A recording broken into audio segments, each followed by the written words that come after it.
David Warren, a man marked by the intensity of his military career, steps off the plane into the crisp, mountainous air of Montana, his home state. The towering figure of a retired Marine gunnery sergeant, David had spent 30 years in service to his country, his life defined by duty and discipline. His return home, however, signaled the end of that chapter. No more deployments, no more distant battlefields.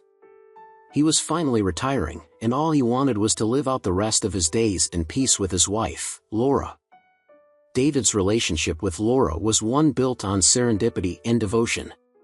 It all began years ago when they met by chance on a deserted road. Laura, struggling with a broken-down car, had been saved by David, who happened to be passing by. That moment sparked the beginning of their life together. They had fallen in love quickly, and soon after, they were married.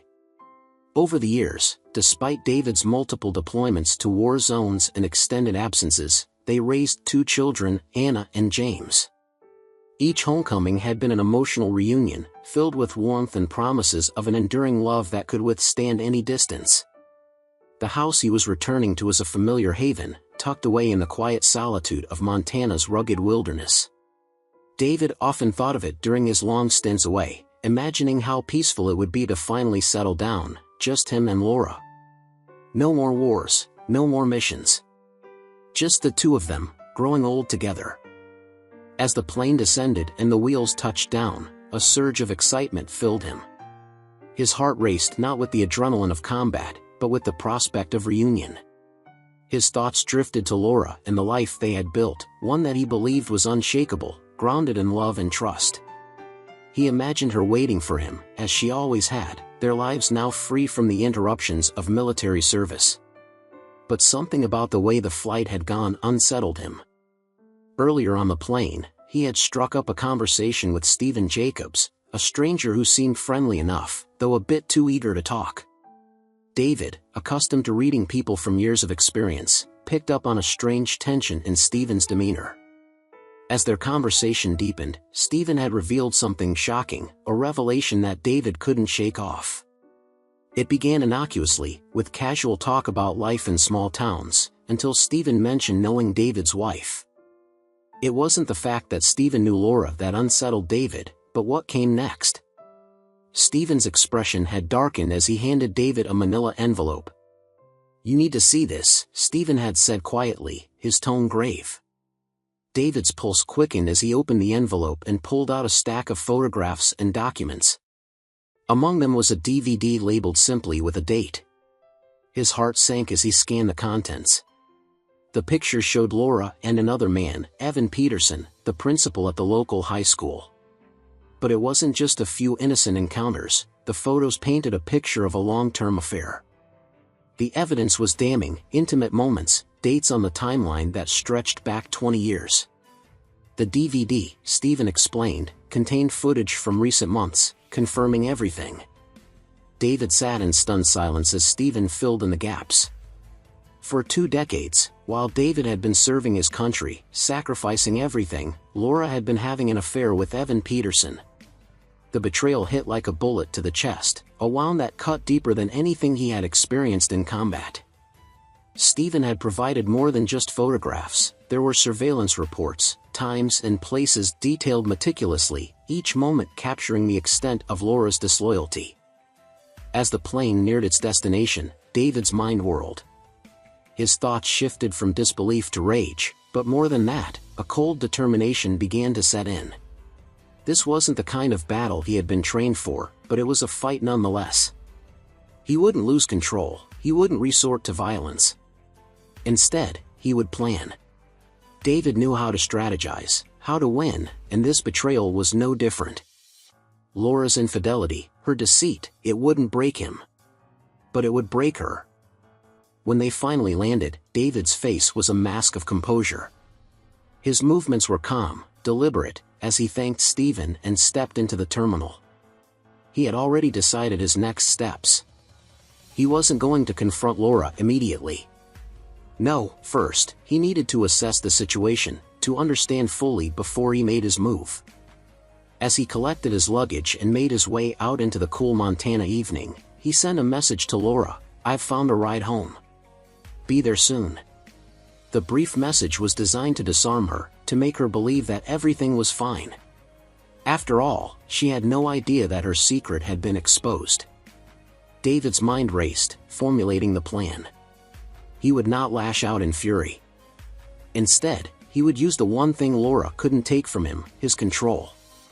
He had the upper hand now, and he would play it carefully, methodically. Back home, he started preparing.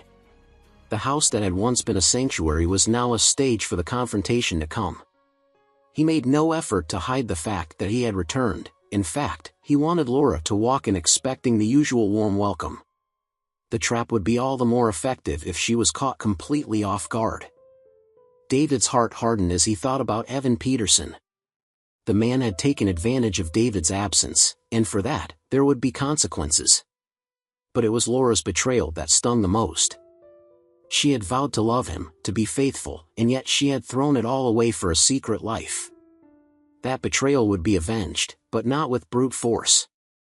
David had always been a man of action, but this time, his revenge would be calculated and precise. The house was ready. All that remained was for Laura and Evan to walk through the door, unaware that their carefully hidden affair was about to be exposed in the most devastating way possible. David took a deep breath. The moment of truth was approaching, and he was ready. David stood by the window, staring into the vast Montana wilderness, his mind turning over the painful discovery he had just made. The quiet serenity of the landscape outside felt like a cruel contrast to the turmoil brewing within him. He had learned that his life, built on what he thought was mutual love and trust, had been nothing but a lie for the past 20 years. Laura, the woman he had dedicated his life to, had been unfaithful all along. It was Stephen Jacobs who had brought the truth to light. On the flight back home, Stephen, a man David had never met before, had somehow known about the affair and handed him the irrefutable evidence. The photographs, documents, and DVD were all burned into David's memory. His world had shifted the moment he saw those images, but now, standing in his living room, everything felt even more surreal. Laura had no idea what was coming. She was probably at home, going about her usual routine, completely unaware that David knew her secret. David had sent her a message saying that he had found a ride and would be home soon, giving her no reason to suspect anything. That was part of his plan, to ensure that Laura believed everything was normal. David had always been a man of action, trained to respond quickly and decisively in any situation. But this wasn't a battlefield, this was something far more personal. The pain of her betrayal was raw, but David was determined not to let his emotions get the better of him. He had to be cold, calculated, just as he had been trained to be in the military. This situation required careful planning, and he had no intention of confronting her in a way that would let her play the victim. As he continued to gaze out the window, David's thoughts turned to Evan Peterson, the man Laura had been involved with for 2 decades. The principal of the local high school, Evan had seemed like a respected member of the community. But behind that facade, he had been sneaking around with David's wife. The rage David felt toward Evan was almost overwhelming, but he knew he couldn't afford to lose control. There were other ways to deal with men like Evan, and David had every intention of making sure Evan regretted his actions without ever raising his hand. The plan began to take shape in his mind, precise and methodical. He wasn't going to confront Laura or Evan in the heat of the moment. No, they would be caught off guard, forced to face the consequences of their actions in a way that neither of them could have anticipated. David knew the power of psychological warfare, and he was going to use it to its fullest potential. The house was silent, almost eerily so, as David moved through it, preparing everything for what was to come. He would let them come to him, unsuspecting, believing that everything was as it always had been. The element of surprise would be his greatest weapon. A short while later, he heard the familiar sound of a car pulling into the driveway. His heart pounded in his chest, not from fear or anxiety, but from the anticipation of what was about to unfold. Laura and Evan had no idea that their carefully maintained secret was about to unravel before their eyes. David positioned himself out of sight but within earshot as the front door opened and the two entered the house, their voices low and casual, as if nothing in the world was amiss. Laura's laugh rang out, light and carefree, as if she hadn't been living a double life for the past 20 years. "David?" Laura called out, her tone questioning but not concerned. She assumed he was still on his way, oblivious to the storm that was about to hit. Without a word, David emerged from the shadows, his face an unreadable mask. The moment their eyes met, Laura froze, her expression shifting from confusion to shock. Evan, standing just behind her, stiffened, the realization of what was happening dawning on him too late. "David, I didn't think," Laura began, her voice faltering, but David cut her off with a single gesture, his face hard and cold. "Don't," he said quietly, his voice steady but filled with an edge that silenced both of them immediately. He wasn't here for explanations or apologies, not yet, anyway. There were other things that needed to happen first. He motioned for them to sit down, his commands wordless but clear.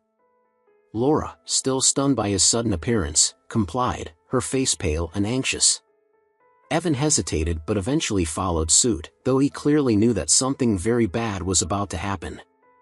David moved deliberately, retrieving a roll of duct tape from the kitchen drawer.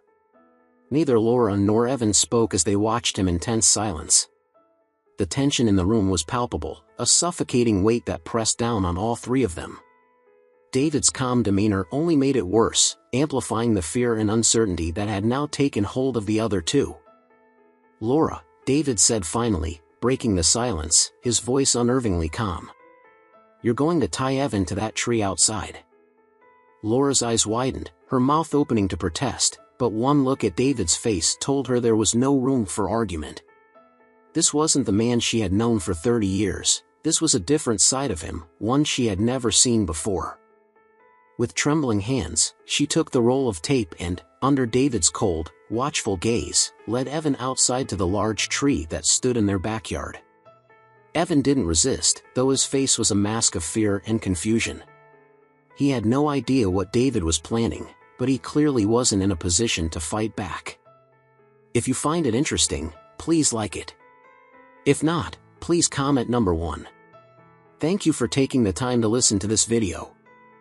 Once Evan was tied to the tree, his body immobilized and his mouth taped shut, leaving only his eyes and nose exposed, David stood back and surveyed his work. It was a strange scene, almost surreal, but it was exactly what David had intended.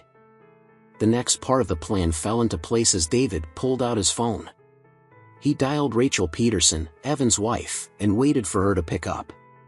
When she answered, her voice was warm and unsuspecting, just like Laura's had been earlier. "Rachel," David said, his voice still calm and steady. "I need you to come to my house. There's something you need to see." There was a brief pause on the other end of the line before Rachel responded, her tone confused but curious. "David? What's going on?" "You'll understand when you get here," David replied, offering no further explanation before hanging up the phone. Rachel would arrive soon, and when she did, she would find her husband exposed, both literally and figuratively. The truth would come crashing down on all of them, just as David had planned. This wasn't the end, but it was the beginning of the confrontation that Laura and Evan had been dreading for years, though they hadn't known it until now. David stood in the backyard, the cold Montana wind brushing against his face, as he waited for Rachel to arrive. The wheels were in motion, and there was no turning back. As David stood in the backyard, his gaze fixed on the sight of Evan, tightly bound to the tree, he felt an eerie sense of calm wash over him. The wind stirred the leaves, carrying with it the tension that had been building ever since the moment he had learned of the affair. But now, it was no longer the weight of uncertainty that bore down on him, it was the knowledge that he was in control, that his plan was unfolding exactly as intended. Laura remained frozen nearby, her hands trembling slightly from the aftermath of tying up Evan. Her face was drained of color, the weight of her actions now clearly settling in. The man she had loved in secret for 2 decades was now helpless, at the mercy of her husband. She shot a glance at David, but his expression gave nothing away. He was cold, methodical, completely unreadable. She had never seen him like this, and it terrified her more than anything. David, having accomplished the first phase of his plan, returned to the house. He didn't say a word to Laura as he passed by her, but his presence alone carried a silent authority. Inside, the house was quiet, deceptively so. It was the same house that had once been their shared home, filled with memories of their marriage, their children. But now, it felt different, like the air had shifted. David could feel the betrayal seeping into every corner of the space they had built together. He moved through the house with purpose, retrieving the final pieces needed to complete his plan. His military training had taught him that precision and patience were key to any mission, and this situation was no different. There was no room for haste or anger, only cold calculation. David made his way back outside, standing before the tree where Evan hung his head, too ashamed to meet anyone's gaze. Laura remained where she was, her eyes fixed on the ground. He could see the guilt etched into her features, but there was no room for sympathy now. Not after everything. Breaking the silence, David took a few measured steps toward Laura. His voice, when he finally spoke, was calm, almost unnervingly so. "You're going to tell them." Laura looked up at him, her brow furrowed in confusion. "Tell who what?" she asked, though she had a sinking feeling she already knew the answer. "The kids," David replied simply. "You're going to explain everything to Anna and James." At the mention of their children, Laura's breath hitched. She hadn't thought about how this would affect them, how the truth would shatter the image they had of their parents. A wave of shame washed over her, but David gave her no time to wallow in it. "You're going to tell them," David repeated, his voice steady, "and you're going to do it now." Laura's eyes filled with panic.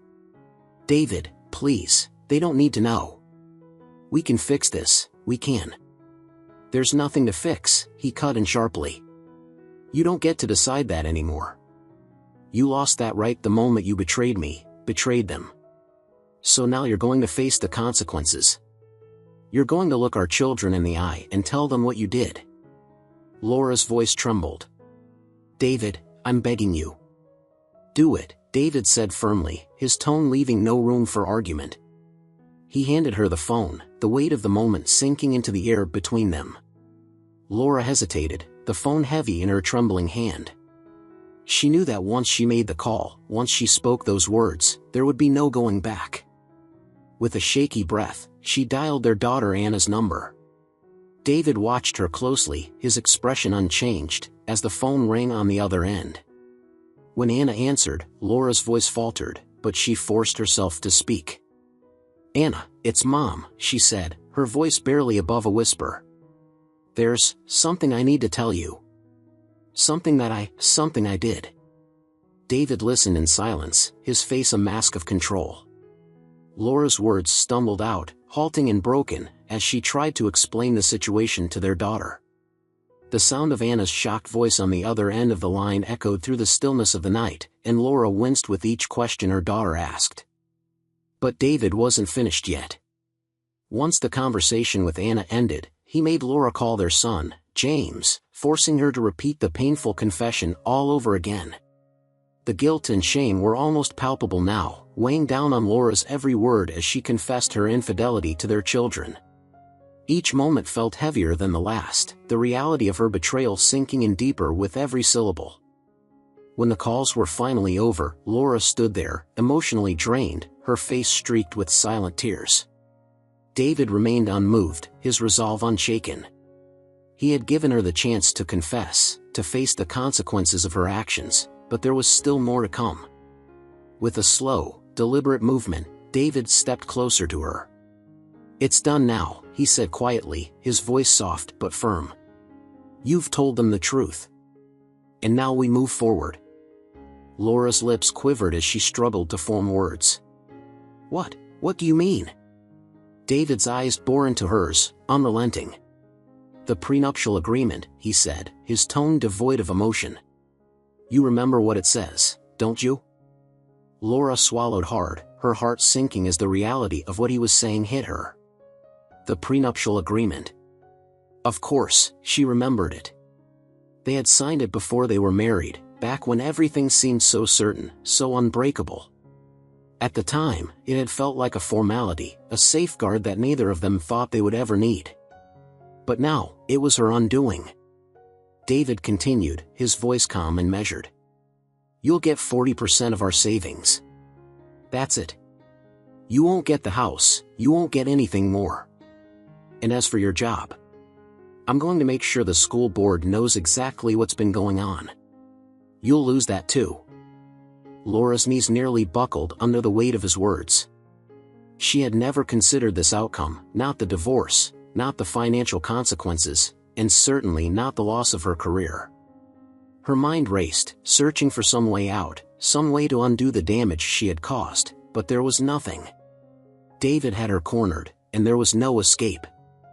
David, please, she whispered, her voice barely audible. Don't do this. Don't ruin my life. David's expression remained hard, unyielding. You did that yourself, Laura, he said coldly. I'm just making sure you face the consequences. Laura's eyes welled up with fresh tears, but David didn't waver. He had made his decision, and nothing she could say or do would change that. This was the path she had chosen, and now she would have to walk it alone. David stepped back, leaving her to stand in the darkness, her world unraveling around her. This was just the beginning of her reckoning, and David knew that it would only get worse from here.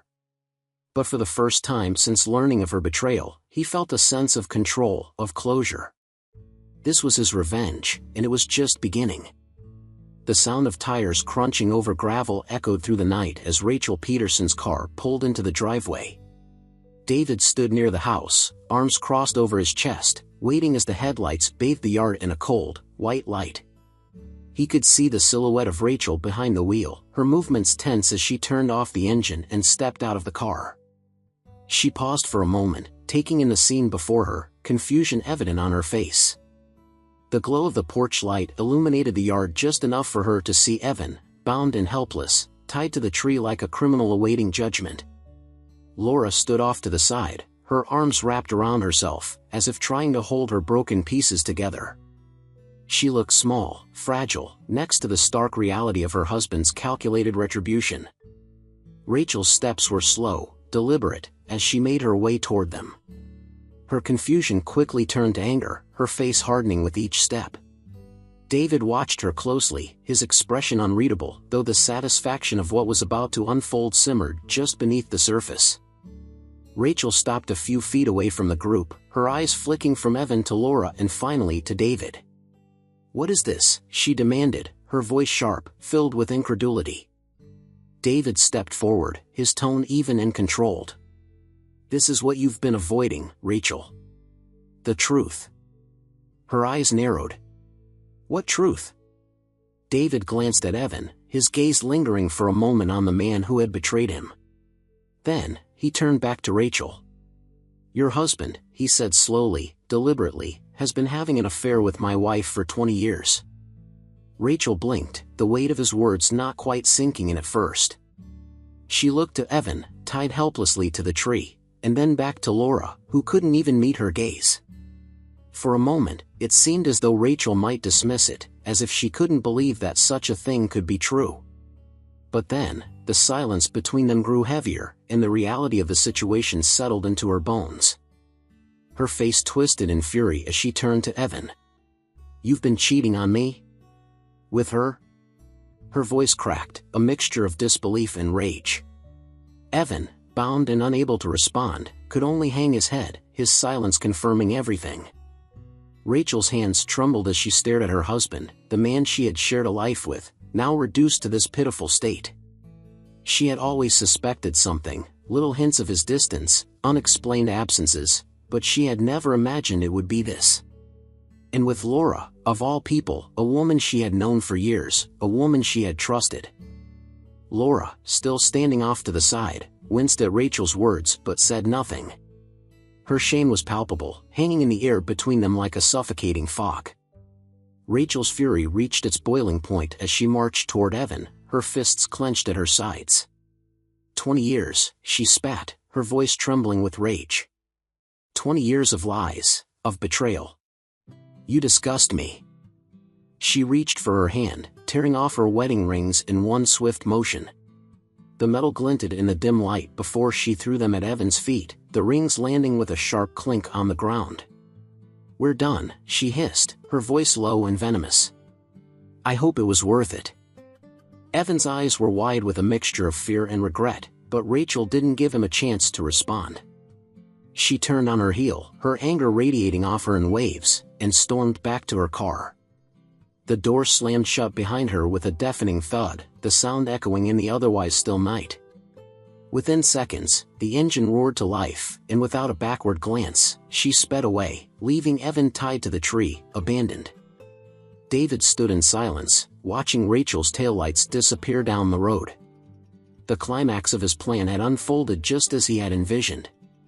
He had no desire for violence, no need to lay a hand on either Evan or Laura. The truth, the exposure, was punishment enough. The look on Evan's face, the despair in Laura's eyes, it was more satisfying than any physical confrontation could ever have been. He turned to Laura, who looked as though the weight of the entire world was pressing down on her shoulders. Her face was pale, her eyes glassy with tears that she hadn't yet let fall. She had watched everything unfold, powerless to stop it, and now the full reality of her choices was crashing down on her. David's voice broke the silence, low but firm.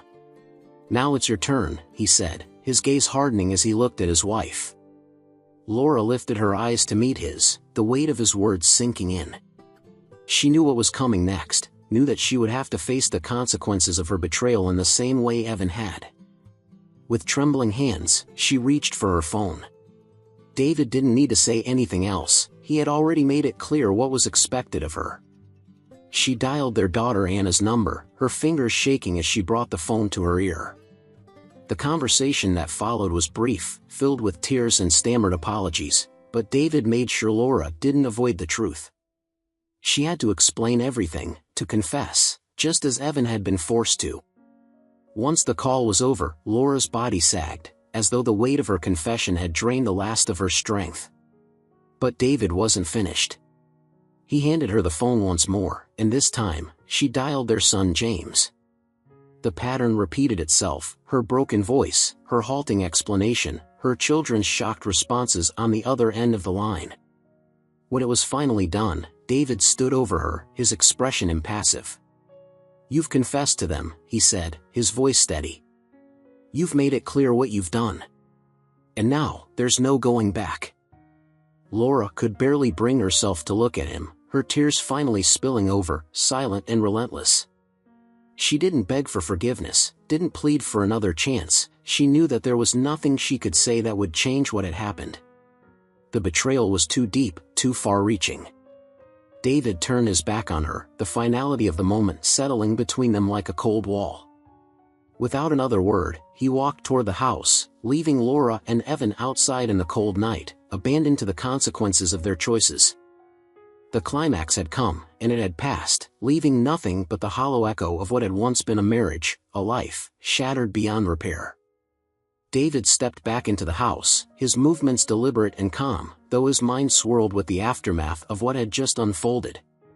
The intensity of the climax had left a strange silence in its wake, the kind of silence that only comes after a storm has passed. The house, once a home, now felt cold, like a shell of what it used to be.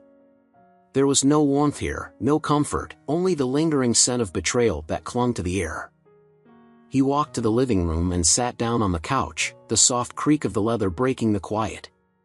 The weight of what he had done, of the decisions he had made, settled heavily on his shoulders. But there was no regret. No second-guessing.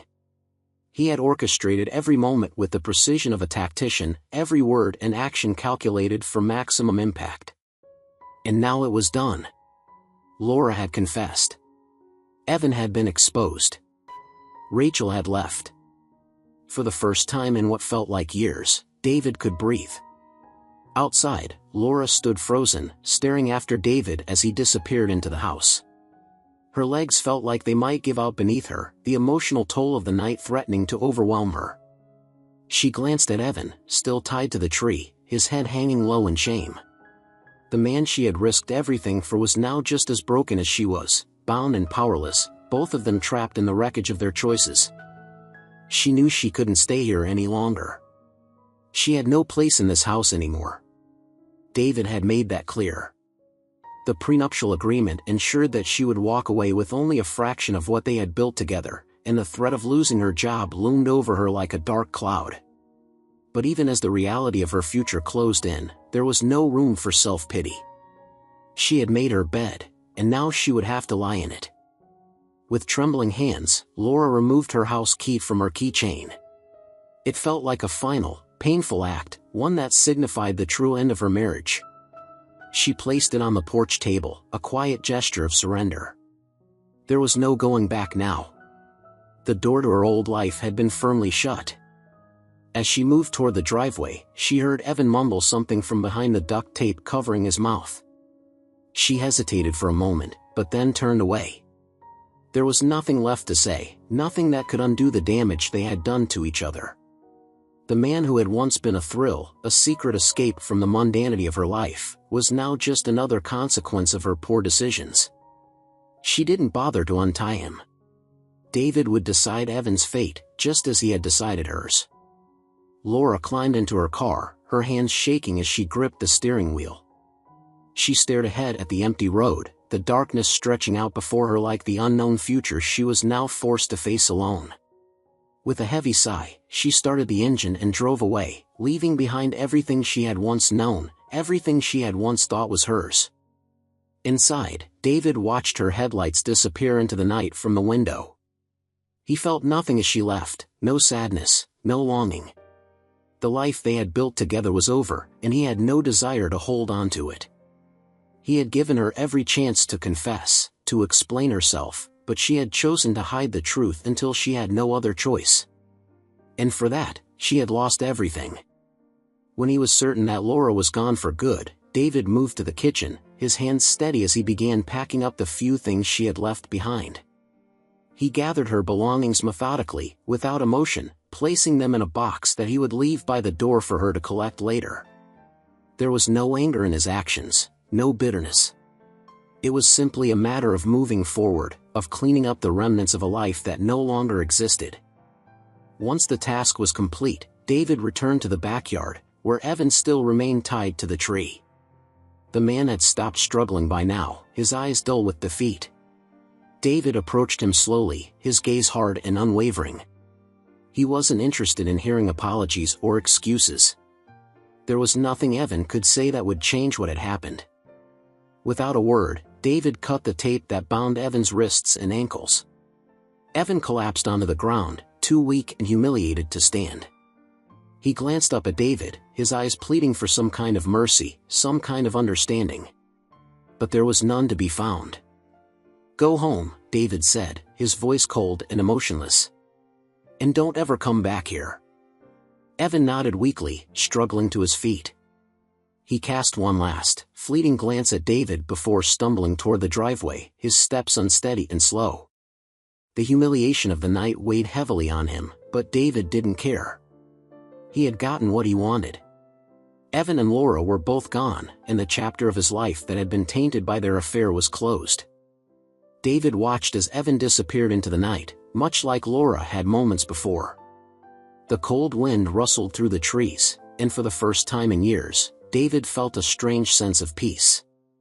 The betrayal had been laid bare, the lies unraveled, and the people responsible for his pain were no longer part of his life. It was a quiet victory, but a victory nonetheless. He turned back toward the house, the weight of the past finally lifting from his shoulders.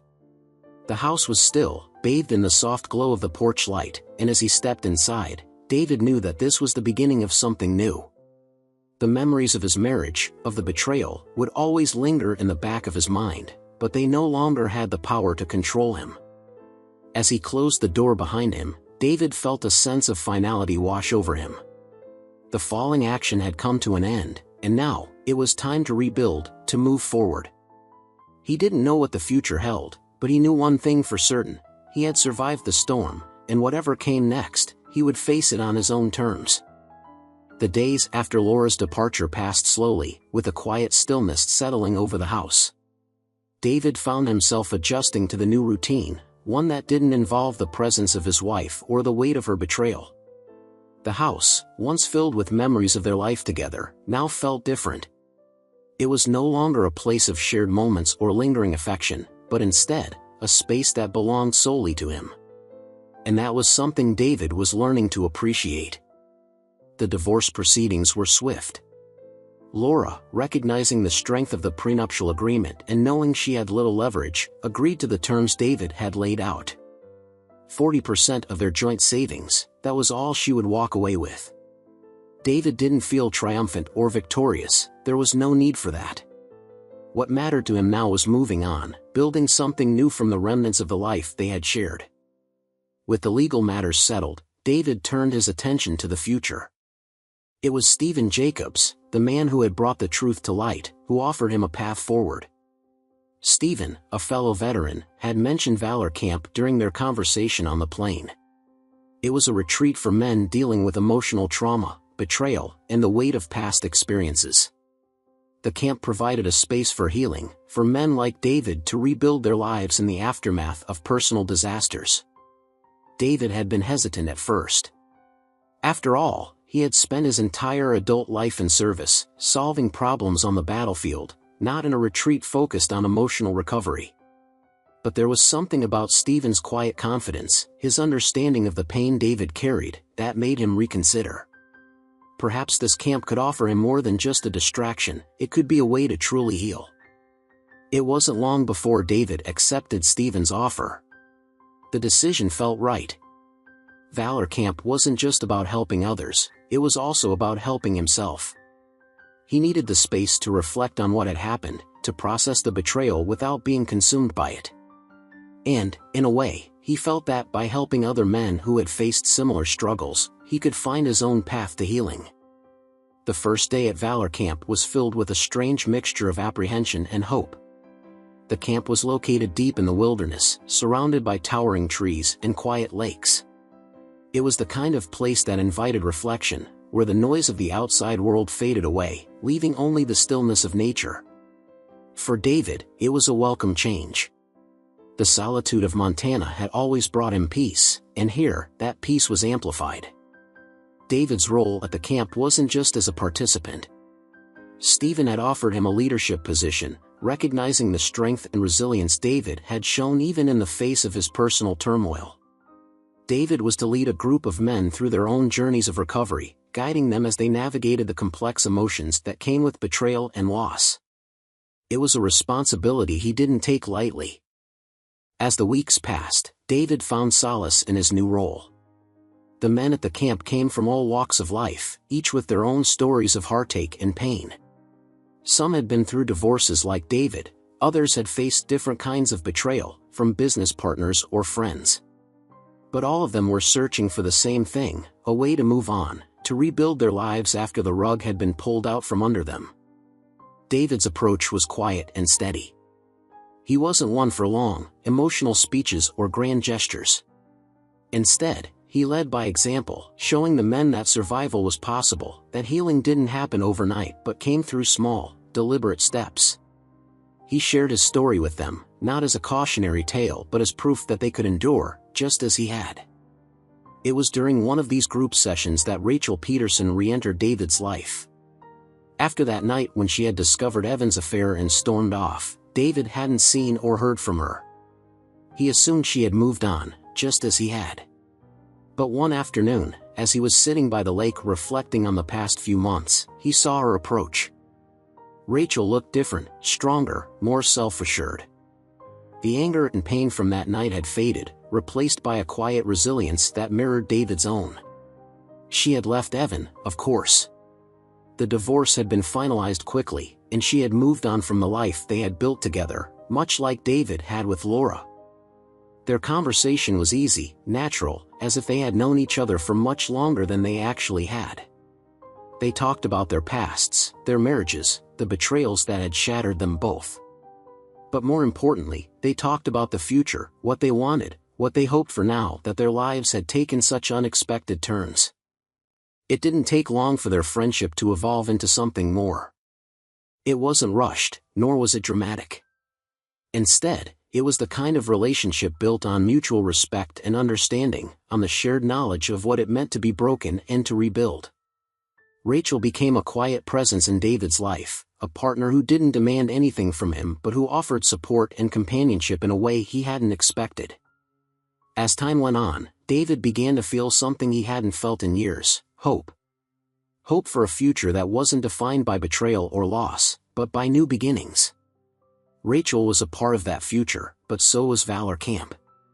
The work he was doing with the men there gave him a sense of purpose, a reason to keep moving forward even on the days when the weight of the past threatened to pull him back. David's life wasn't perfect, far from it. The scars from Laura's betrayal would always be there, a reminder of what he had lost. But those scars didn't define him anymore. They were just a part of his story, one chapter in a life that still had many pages left to turn. As David stood at the edge of the lake one evening, watching the sun set over the water, he felt a quiet sense of peace settle over him. He had survived the storm. He had rebuilt his life from the ground up, and now, he was stronger for it. The resolution wasn't about forgetting the past, it was about learning to live with it and finding a way to move forward. And David had done just that. Thank you for listening. See you in the next episode. Take care of yourself and your loved ones. Goodbye.